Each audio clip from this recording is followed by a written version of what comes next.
With fantasy season approaching, here's a few wide receivers. I have his sleepers this season. First receiver, Jaden Higgins of the Houston Texans. Jaden Higgins, if you've been watching the channel, in a decent amount of mock drafts, I've been getting them towards the end of the drafts is Jaden Higgins. So coming into the year, 34th overall pick for this Houston Texan team. And we know they needed help in the receiving room. Stephon Diggs, he's gone.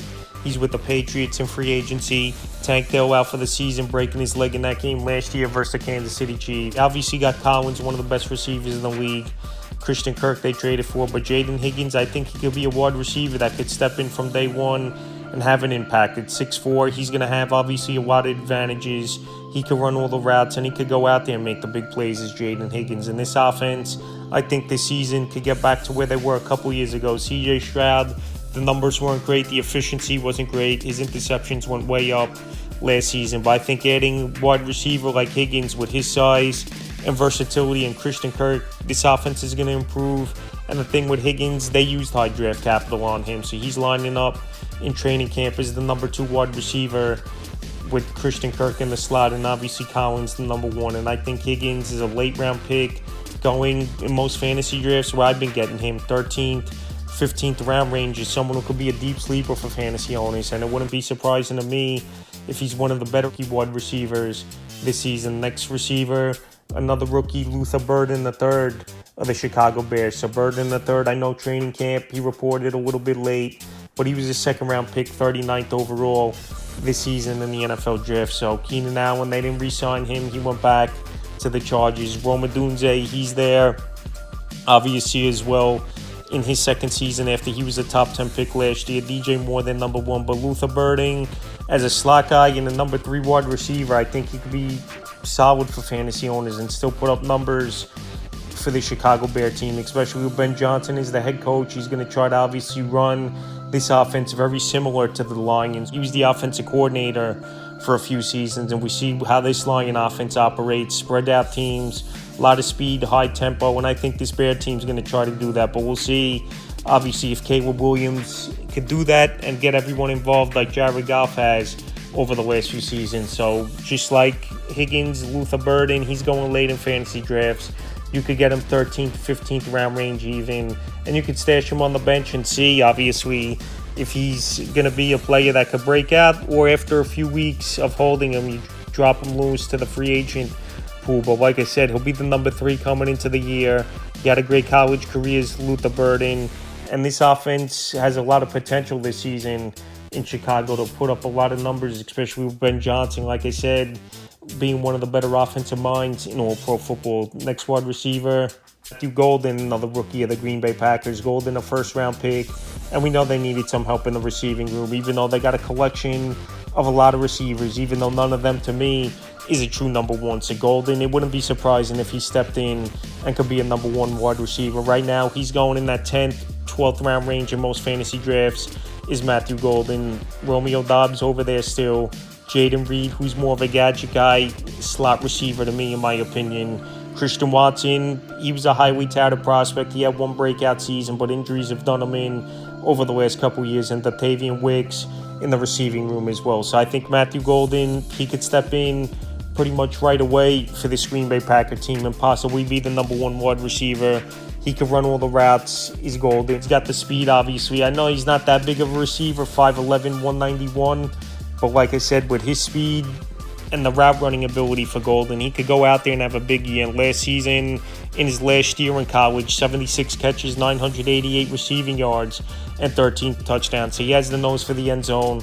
And like I said, there's not much competition, in my opinion, over there in Green Bay, where Golden could step right in day one, especially being 23rd overall in the NFL draft, and be a top receiver on this Green Bay Packer team. And you know, Jordan Love, if he's healthy, he's a quarterback that spreads that football out. And to add another weapon like Matthew Golden is definitely someone that can help this offense and fantasy owners, especially going in that 10th to 12th round range. Next receiver, Joshua Palmer of the Buffalo Bills. Joshua Palmer signing a 3-year, $29 million deal with this Bill team in the offseason. They don't got much going on in the receiving room. Going into the year, I believe Khalil Shakir will be the number one option in the passing game. Then they got Keon Coleman last season. He showed some flashes, but his numbers weren't that great in his rookie season. And we know Kincaid, they got at the tight end position, but Joshua Palmer, he got paid a pretty nice contract in the offseason. And right now, most fantasy drafts, he's going in the last couple rounds are undrafted in your standard 10-12 league fantasy league. So last year, 39 catches, 584 receiving yards, a touchdown, 2 2-point conversions, and 65 targets. I think Palmer, if he's healthy this year, could step right in for this Bill team. And like I said, he got just about $10 million a year on this contract with the Buffalo Bills. So I don't think he's going to sit on the bench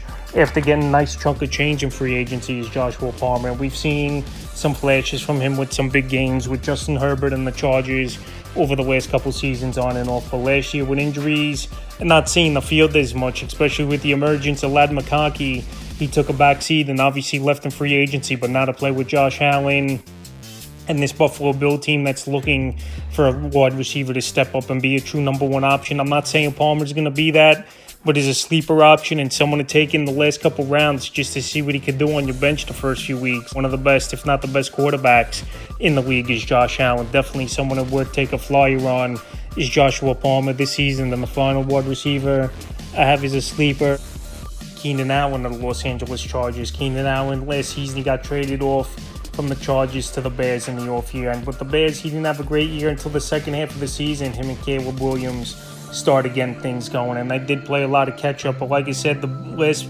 couple weeks of the season, Keenan Allen went out there and he put up numbers, finishing the season 70 catches, 744 receiving yards, and 7 touchdowns, and still had a whopping 121 targets. So this season, I think Allen could step right into that number 2 wide receiver role behind Ladd McConkey. Obviously, him and Justin Herbert know each other very well. They've had big seasons together over there with this Chargers. I know it's a new offense from where Keenan got traded off. Harbaugh came in, obviously, last offseason with this Charger team. But now he's here with Los Angeles, and he signed right at the beginning of training camp. So with the ESP and him and Herbert have a great rapport, and Herbert and Allen, they just know where the ball's going to be and how to make plays. I think Allen, especially going in that 12th, 13th round range, I've seen him go a lot in mock drafts. Still has something left in the tank at 33 years old. Still a good route runner, still good hands. And to have 2 good possession wide receivers like Ladd McConkey and Keenan Allen can help this offense a lot. Like I said, there's not much going on in the receiving room. Mike Williams, they brought him back as well in the offseason, but he retired at the beginning of training camp. Trey Harris, they drafted. I don't think he's ready to step in and have a big role. And Quentin Johnson, he's had drop problems a lot over the last few seasons. I think Keenan Allen, right out of the gate, week 1, is going to see the field, and he's going to get a decent amount of targets and a good snap count, I think. Because like I said, he'll pick up the offense's Allen, not like he's been out of football at all or anything like that last season, especially second half of the year, got his legs back under him over there with the Chicago Bears, and now back with Los Angeles. Definitely an under-the-radar veteran. I think fantasy owners get in the second part of their draft, and he can help in a big way. So that's a few wide receivers I have as sleepers entering the 2025 fantasy football season.